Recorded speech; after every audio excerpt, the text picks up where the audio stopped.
You're listening to Advancing Our Church.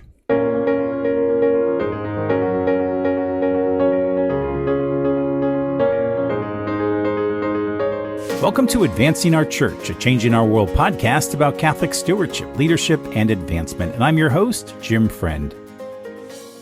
Welcome back, everyone. I hope you're having a terrific week. Let me ask you a question. Do you recall the story of the Good Samaritan? Of course you do. You remember a man is hurt, he's lying by the side of the road, and a priest, a Levite, and a Samaritan encounter him. And of course, we know that it was the Good Samaritan who stops to help him. So what did the priest, the Levite, and the Samaritan all have in common? It sounds like the start of a bad joke, doesn't it? The answer is they all noticed a wounded man lying on the roadside. Lots of people are good at identifying problems, aren't they? But precious few ever take action. We all think, of course, I would have stopped to be the Good Samaritan. But now, let me ask you another question, and this one is a little uncomfortable. If the skin color of the wounded man was not the same as your own, would you have stopped to help that person, or would you have hesitated? Uncomfortable, isn't it? Racism comes in many forms. It can be unconscious, or it can be deliberate. But in many cases, it's placed in our hearts unwillingly or unknowingly by our upbringing or our culture. As such, it can lead to thoughts and actions that we don't even recognize are racist, but nonetheless, they all flow from the same prejudice. I'm very pleased to offer today's show on the topic of racism in our church. And so, without further ado, let's get to work.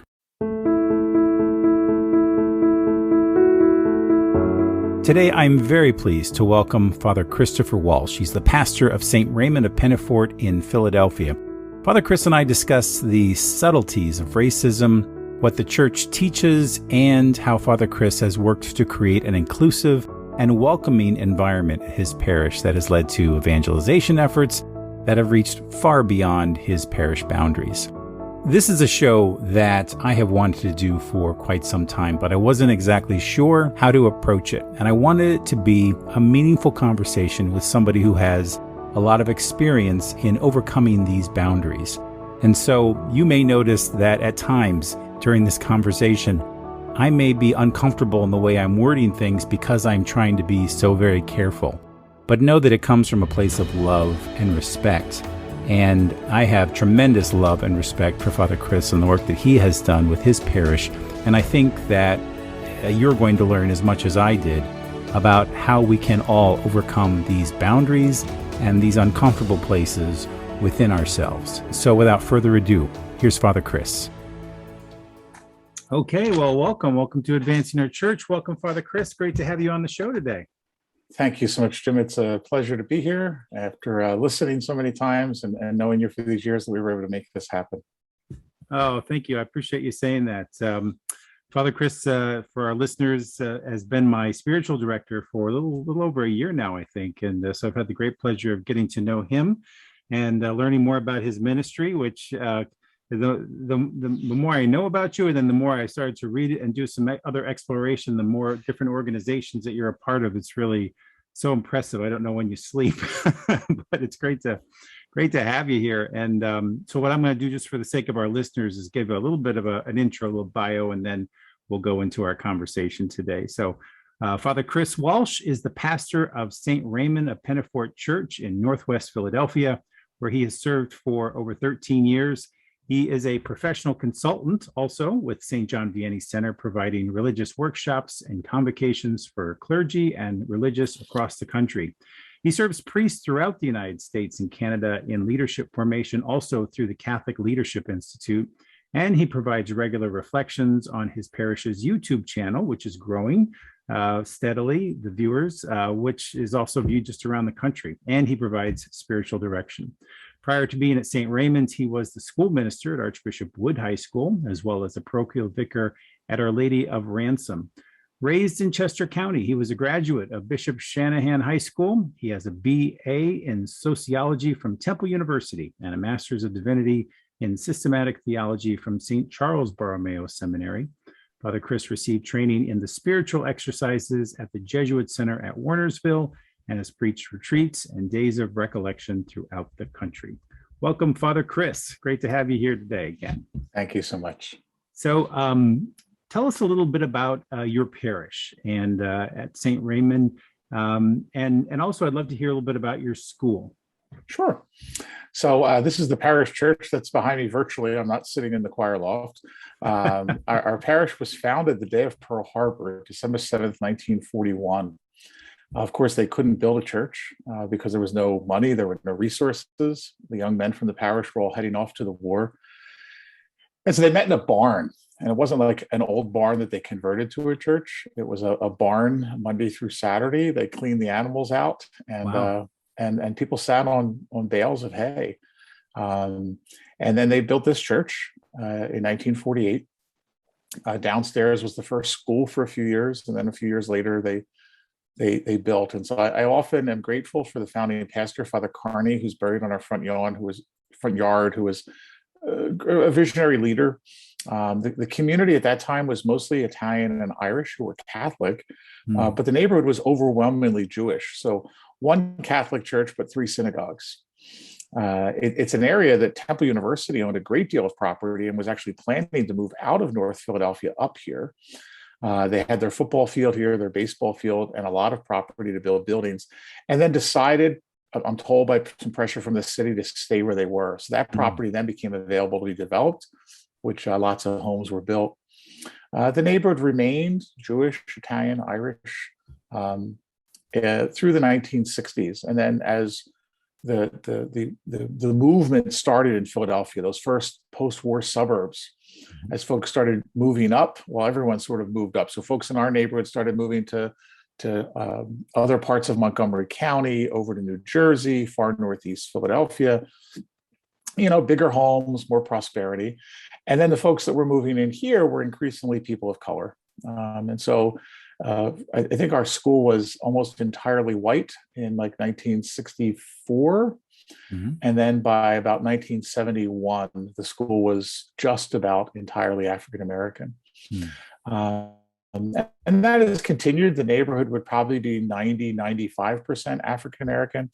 Our parish at this point is probably 65% African American.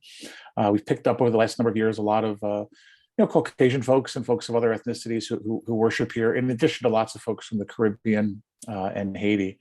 Our school was operated since the late 40s. The Sisters of Mercy ran it for many, many years. And then they transitioned out with declining vocations and wonderful lay faculty. And a few years ago, our school joined an association of other 14 parochial schools, parish-based schools, into what became Independence Mission Schools. So It's run by a board of really entrepreneurs and other community leaders who wanted to see Catholic education in the urban community saved. Our school was doing okay. It wasn't in danger of closing. We've always had decent enrollment and good financial resources. But I asked to join the group just because I realized they were going to bring a whole level of expertise. I love being a priest, but I know nothing about running a school. And so our school remains open. It's pre-K through 8th grade. It's about 265 kids today, overwhelmingly non-Catholic. And it becomes a wonderful mission field for us.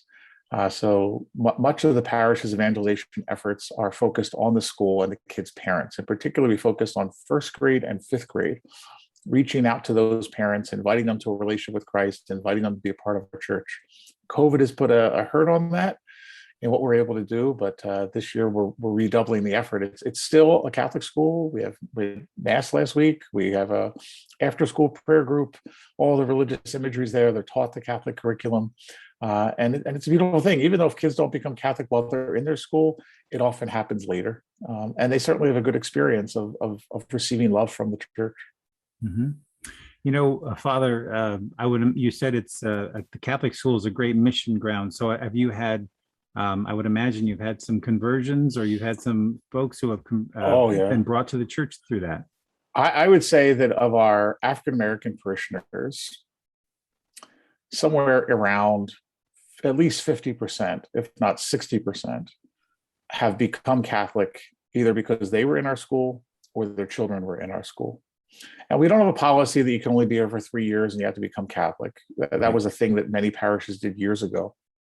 But it's through the invitation, it's through the kindness. At this point, it's not like the kids are attending any other church. They're just like the rest of America these days, unchurched. And so it's we're blessed with great teachers who talk about the faith, who increase in our kids a desire to know Jesus and to worship and to receive sacraments. And so it happens. Yeah. So again, COVID has put a hurt on it. And sometimes our own priorities have shifted as a staff. Okay, we're going to go more for the larger neighborhood, but we're pretty committed to coming back to the school. I would say in my early years as pastor, when I was really focused on it and it was a real priority, anywhere from 5 to 10 of the folks in RCI every year were coming through the school. That's amazing. That's a beautiful ministry. So the one of the topics, the kind of the main topic we wanted to discuss today was kind of racism in our church, and how you have fought it, how you've encountered it, how you've worked through it really, and created such an amazing community. Just as by way of introduction, for me, I've been looking for a way to kind of broach this topic on the podcast for some time. But I think, like many people, I didn't exactly know how to approach it. And I think my own discomfort with it, maybe, I don't want to say caused me to avoid it, but I didn't know exactly how to broach it in a meaningful way, in an appropriate way. And through our conversation, you had kind of enlightened me to the pastoral letter, Open Wide Our Hearts, the enduring call of love, and the pastoral letter written by the bishops a few years ago. So I found that document very helpful, and so I thought that might be a good place for us, to begin the conversation. How does the church define racism? Yeah, thank you so much, and thanks for willingness to have the conversation, because certainly last summer there was lots of conversations after the George Floyd death and the protests and at times the riots, and so racism was sort of in our face, and then it sort of has died out, right? And folks have sort of let it go. Yeah, but it's an enduring conversation. I think many of us believe that because we don't have laws of segregation on our books, everything's good. Everything's good. Mm-hmm. And I would say that I was blessed in my life early on. My parents had friends who were African American. Went to Temple University that was very diverse, had Black friends. Sure. I worked in mental health before I entered the seminary, had Black friends, and served lots of minority clients. And in the seminary, I had different assignments. And so I would say I was aware of racial tensions. I was aware of stories of prejudice and bigotry. But I don't think I spent a great deal of time talking about it or thinking about it or trying to fight it per se. And I think last year sort of allowed the conversation. And sadly, what I think happened was the number of people in my life who I would have considered people of really goodwill, many of whom were Catholic, and when they just started saying, "Oh, this is all ridiculous. No, this isn't," and again, I, as a sociology major, as you mentioned, I studied this stuff, and I know that there's not just one cause. So we just can't say, "Oh, it's because people are prejudiced that Blacks remain in poverty more than whites, or that there are more higher percentage of Blacks in prison than whites." Like it doesn't work that way. There's many factors here. But I think overall, I think the majority culture, whites, they just don't spend a lot of time thinking about race because it doesn't touch their life. And the reason it doesn't touch their life, Jim, is because most white people don't have Black friends. And how do I know that? Because I live in two worlds. And so I do weddings and funerals here at St. Raymond's for people that are Black. And 95 to 99%, if not 100% of the congregation is the same color as the couple getting married or the person being buried. Mm-hmm. And then through family and friends and people at other assignments, I do lots of funerals and weddings and baptisms for people that are white. And when I go to their events, everyone's white. So what's going on there? Sure, we can all say, "Oh yeah, I have a friend that I used to work with who's Black," right? And yeah, and at work you had lunch with him. But are you close enough that he's coming to your mom's funeral? Is he close enough that you're coming to a wedding? That's changing because of intermarriage in our country. But for the most part, it's not changed. And so we care about the things that affect those we love. Right? So why does someone get involved in a breast cancer walk? Well, because they lost their mom or their sister or their spouse to breast cancer. Why do people become advocates against drunk driving? Because they've lost someone that was a drunk driver. And so the majority culture of America, the larger white culture, I don't think that they're racist. I don't think that they are out to plot against Black folks. No. They just don't think about it. And when I share that with my Black parishioners, that most white people are not thinking about Black people and their plight, they're shocked. Because as Black people, they think and talk about it a lot, right? Yeah. Because it's their regular experiences, right? Things that you and I would never think about. That, if you've got a really ethnic name or a really ethnic voice, and you call and you order takeout food from a pizza place that's in a white neighborhood, Yeah. and you show up to order it, it might not be there because they might have thought, oh, it's a prank call, it's a joke, right? Right. The concern about if you've got an ethnic name, Right. and an address in a certain neighborhood when you apply for a job, is your resume getting looked at the way someone else's was, right? And again, this is not just anecdotal stuff. There's been actual research done on this. What is the assumption someone makes? And again, I experienced this as a pastor. My parishioners are very generous. They're very generous in sharing their time and sharing their gifts and abilities and in sharing their resources. And so praise God, we do not have financial problems. Mm-hmm. But I have regularly priests say to me, are you able to make payroll? Are you on subsidy from the diocese? Basing that entirely on just the assumption that because we're a Black parish, Right. we can't pay our electric bill. So where does that come from? Bigotry. How does the church define racism? Again, in this document that you alluded to that the bishops came out with, which sadly, like many bishops' documents, it goes unread. But I'm just I don't like to read things, but I want to read it because I think it's really good. That's fine. Racism arises when either consciously or unconsciously a person holds that his or her race or ethnicity is superior and therefore judges persons of other races or ethnicities as inferior and unworthy of equal regard, right? I think the key words there is unconsciously. Again, I don't think most folks are aware of it. I know things in my life that I was not aware of, right? But there was bias. There was bias. And so does it exist in our church? Yes, because the church is made up of people and people have attitudes. And I think one of the calls across our country this year was to sort of become aware of those biases. Mm-hmm. Absolutely. And I mean, I can say so for our company, Change in Our World has been very focused in on that. The whole Omnicom group has. And so we've had some small group discussions about it as employees. And most of us, admitted, and this is primarily a lot of us are a white staff, essentially, not knowing how to discuss it, feeling an uncomfortableness. Because, as you say, it's not necessarily prevalent in our lives. It's not evident in what we see. But then also, I think there's an uncomfortableness in not knowing how to approach it because we haven't been taught to. It hasn't been introduced into everyday conversation. And so I think that's why these kinds of opportunities, having this conversation is incredibly helpful to me. You mentioned how this, obviously we see this in our churches and, obviously we hear it around the country, but what forms of racism do you see that take place in our parishes? Yeah, I can share anecdotally things. Well, first off, would be things like here in Philadelphia some years ago, it's changed now, but whenever the Catholic Charities would send out their posters for folks to donate to the campaign, important thing, the people that were serving or working were always white. The people on the receiving end were always Black or Hispanic. So what does that say? The white people have, the brown and Black people don't. That's changed. That's changed in recent years, but for a long time, that was one thing. Secondly, walk into most parishes and look around.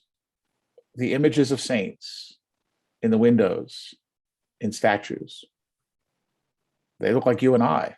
That's right. They don't look like my parishioners.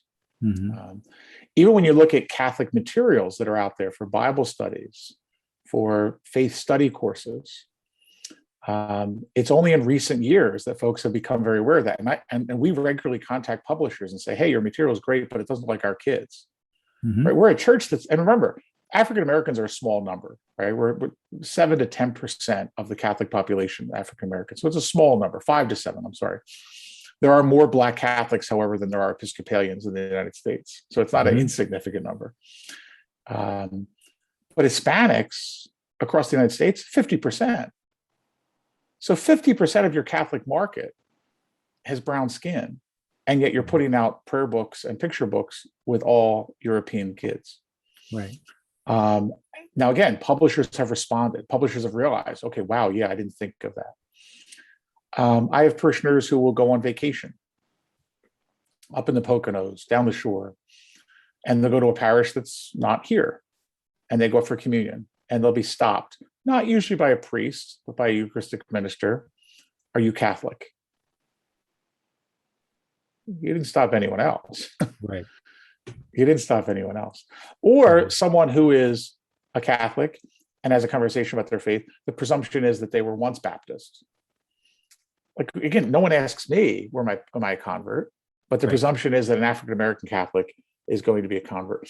So again, lots of different prejudices. Again, I don't think it's malicious. Yeah. I don't think it's malicious.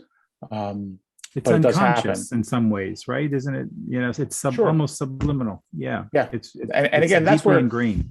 Right. And that's it's kind of the expression a lot of people use, that like the majority culture doesn't even realize. Right. Doesn't even realize that we're making judgments. Right.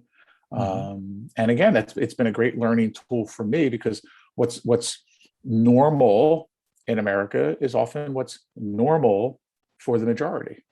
It doesn't say we need to rewrite everything, but we need to be conscious of that, since we are a church that is called to be the one body of Christ. And I think that's what the bishops in their letter, again, to read a sentence, racism occurs because a person ignores the fundamental truth that all human beings have a common origin and we're equal in the image of God. So once I make a decision that I prefer this to that,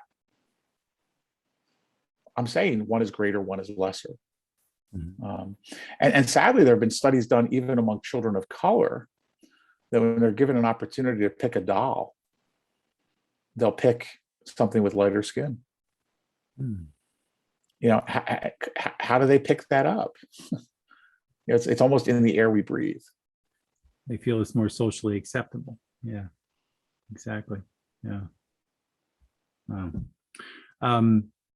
So you had mentioned to me that some of your parishioners drive quite a distance because they feel more welcome in your community than they do in their local neighborhood parish. And it's not lost to me the fact that we're two white guys having a conversation about racism.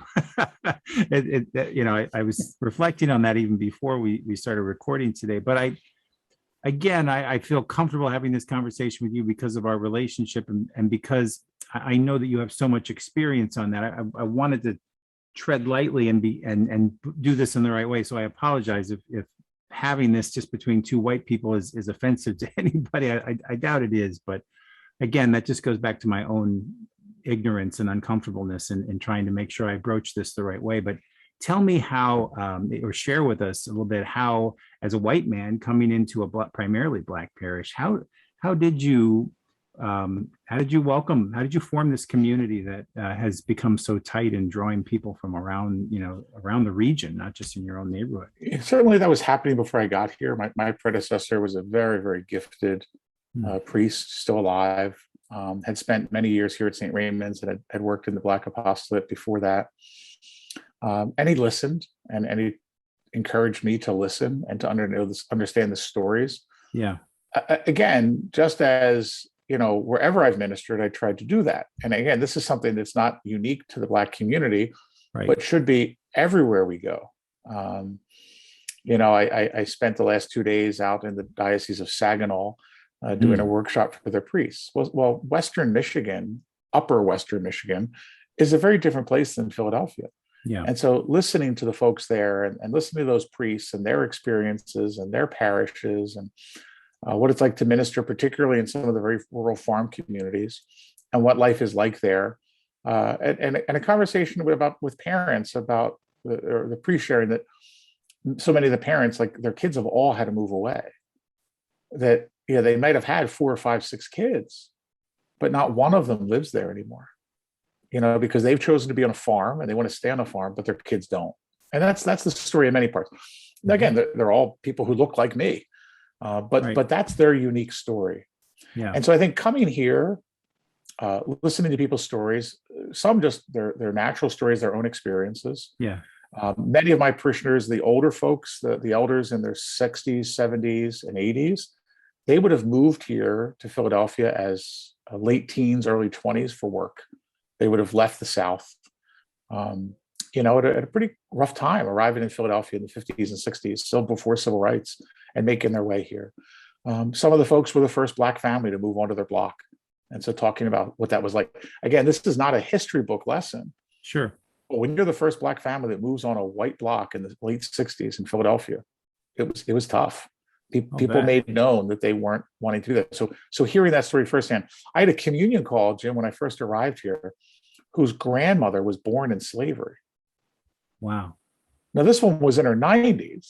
Her grandmother. Right? Wow. But her grandmother had been born a slave. Now, the Emancipation Proclamation happened shortly after she was born, but her grandmother was born in slavery. So these are not, and again, I've had white friends say to me, "Oh, God, that stuff happened so long ago." Jim, I grew up in a family where we were talking, now we lived in America, but we were talking about the British, royal family as if they had invaded and imprisoned us. Mm-hmm. It's generations back, but so many of the Irish carry this animosity towards the English, right, for what they did to us. Mm-hmm. They never did anything to me. I was born and raised in America. Right. But we carry that stuff in our DNA. Why? Because we carry it in our family stories.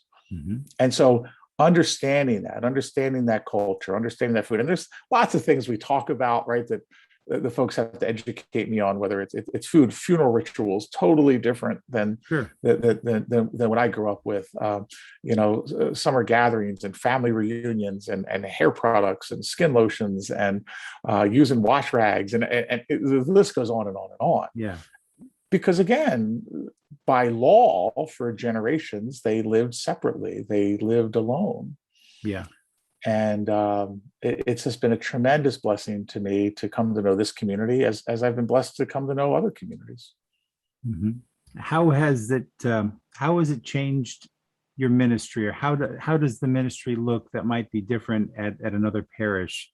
Ways in which you maybe have incorporated Black culture into your parish community, whether it be through liturgy or through ministry. I think one of the things here is certainly the style of worship. And the document talks about that. Now, remember, the vast majority of Black Catholics do not live and worship in a Black community, right? Mm-hmm. They're all over the country. So we don't, and even here at St. Raymond's, like we have 3 masses, but only one is real full-on gospel music. Yeah. So not every African-American wants, gospel music, but certainly music is a part of it, right?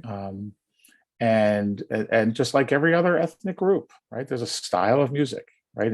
And again, in those who minister to Spanish folks, Spanish speaking people have got the challenge that they might have a common language, but the styles of music and the styles of worship from Mexico to Puerto Rico to Argentina to Colombia are vastly different. Right. Yes. And so our brothers and sisters who are ministering to our Spanish speaking brothers and sisters, even greater challenge. The preaching style. I know that if the day ever comes and I'm assigned to a suburban white parish, my preaching style is going to have to change because I can regularly go 20, 25 minutes. Mm-hmm. The Pope would not be happy. He says we should be done in 6 or 7. But the call and response type of preaching. Yeah. It's very relational. So small groups really work very well here. People very much enjoy those types of relationships.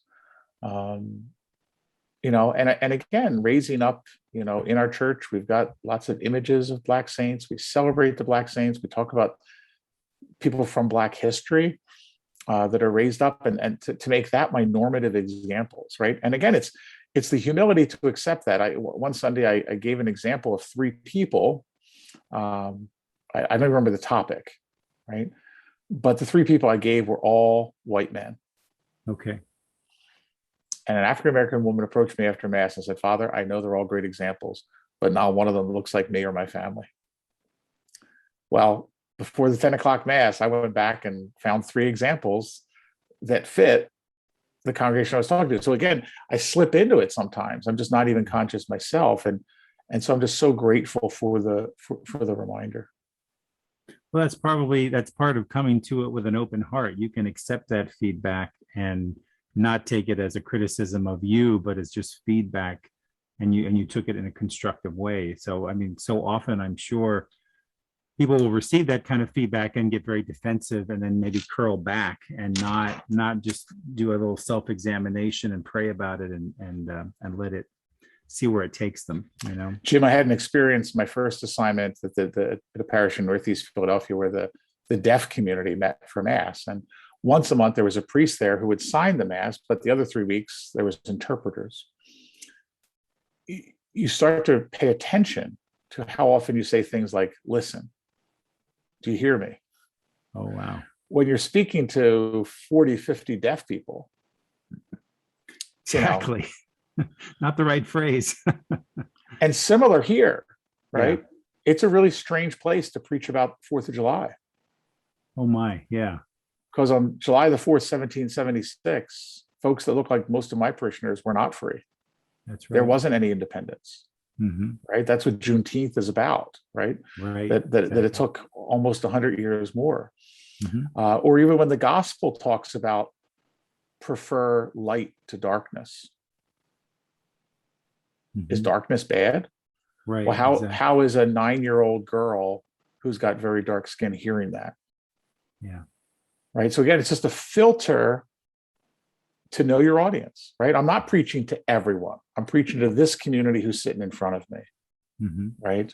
And again, there may be folks who join us from other places. Great. Everyone's welcome. Everyone's welcome. Everyone's welcome. But our primary target is the folks who live in our neighborhood. That will remain our primary target, because that's how the church works, right? This is my neighborhood that I have to try to get to heaven. That's right. So if someone, Father, were listening to this, a fellow pastor, brother priest, who maybe doesn't have, who has Black community within their I don't want to say, in you know, they have Black and white folks in their community, so it's not predominantly Black. How do you bring the cultures together, or can you bring the cultures together so that we're inclusive of everyone in these kinds of dialogues, whether it be liturgy, whether it be ministry? Have you seen a lot of folks that are able to kind of incorporate it with both communities? Yeah, food. I think one of the things I push back on a lot of times, the folks who are Black who are worshiping in, you know, majority white communities are often immigrants from Africa, who have settled. And their experience is vastly different than African Americans. I visited the Jewish History Museum in Philadelphia some years ago, and it talked about how, you know, the first wave of Jewish immigrants who came in the early 1800s had a vastly different experience than those who began fleeing persecution in Europe in the early 1900s, right? They came for different reasons. They came with different experiences. And then the Soviet Jews who came in the 80s, who really didn't know anything about Judaism at all. Yeah. And so the same with the different migrations, right? African Americans arrived here enslaved, right? And then later, as others came up from the Caribbean for all different experiences. And then in more recent times, large numbers of folks, particularly Catholic folks from Nigeria, from Ghana, from Ivory Coast. Well, these folks have a different experience. You know, the American slave experience is not part of their story. So they often don't understand the civil rights experience because it's not a part of their family story. Now, you get them talking about tribal rights in their country. That's a whole thing, but that's not spoken of here.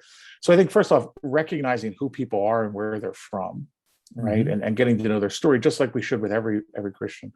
I do think there's value in every Catholic reading this document that we're talking about, you know, from the bishops, because it speaks, you know, open wide our hearts. The title itself says everything. But I think it speaks not only to the experience of Blacks, but also Native Americans, you know, who are often pushed aside and marginalized within the church, as well as Hispanics, right? And looking at the stories of people and how they got here. Of course, we have to do it now with all of our young white kids who are maybe returning to church or who are outside of the church. A friend of mine has coined a phrase that they live on the digital continent, and so eventually they'll migrate to an in-person experience of church, right? And they're going to come with their own things that people come from every other culture with as well. So I think my advice is to get to know people, to find commonality. Like, we have 6 African Americans on the road to sainthood. Do people in majority white churches ever hear about them? Right? Does like normalize celebrating things like the feast of Saint Josephine Bakhita. She was canonized the same day as Catherine Drexel. She's from the Sudan, but especially highlighting the lives of these African American folks, the majority of whom were born into slavery. Right? They were born as part of their story. And so I think it's part of the healing process for the church that we normalize talking about these folks, maybe have images of them up and around, and those that talk about them in religious ed.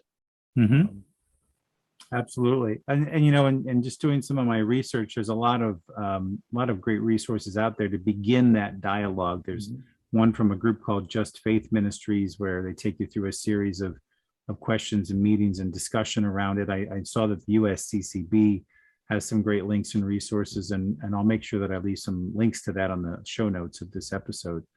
But it seems to me that just beginning that dialogue first in prayer, at first, I think it has to begin within yourself, recognizing the prejudices, the unconscious and conscious that you bring, and then beginning to identify those in our own community. I was at a picnic not long ago, and there were several priests in attendance.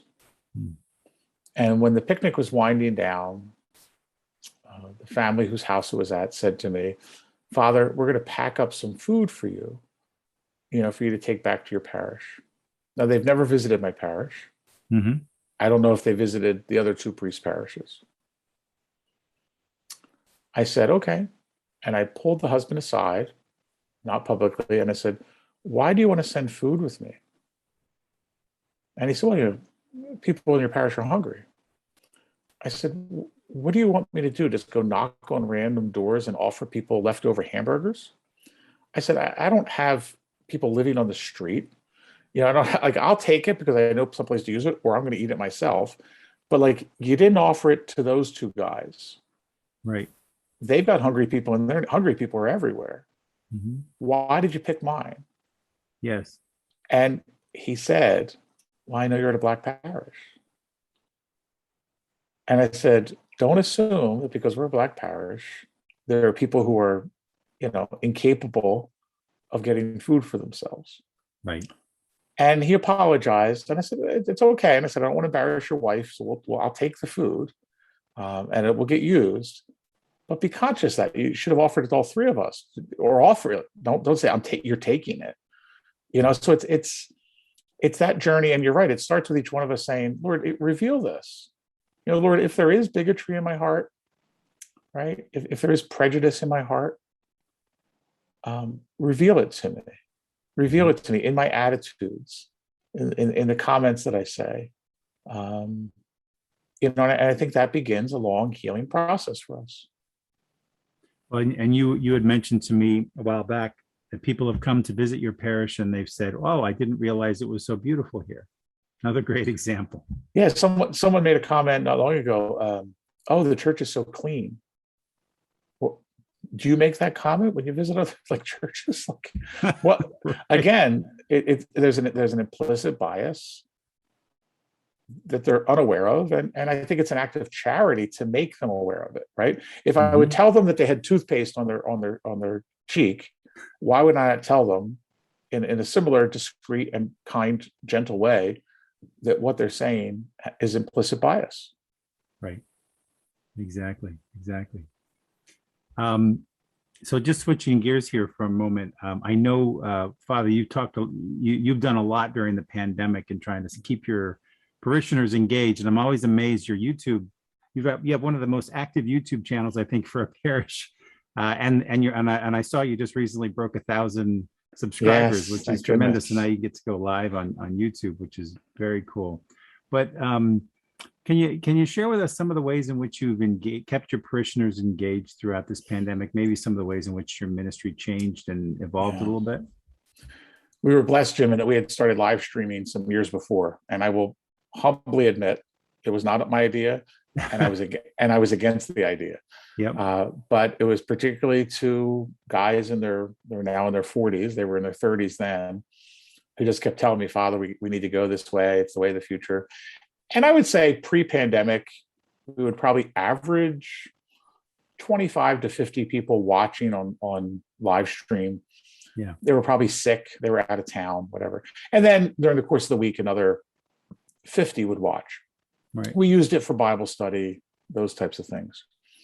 Well, when the pandemic hit, no one else was there yet. And so boom, right? We were at 4,000, 5,000, 6,000 people. But it caused us to look at it because okay, we're no longer just streaming our Sunday Mass. We're now doing a digital production here. Mm-hmm. And so reaching out to folks in the parish who had knowledge that I didn't have and asking them, a fruit of that has just become just a whole collaborative effort around digital campus that we would have never imagined. Mm-hmm. And again, it happened during the time of the racial tensions in our country as well. Right. And because of that, people were joining us just to go to Mass, but hearing sermons on racism and prejudice and bigotry and racial healing in the church that they would have never heard under any other circumstances. And it led to, we had virtual conversation groups on different race topics.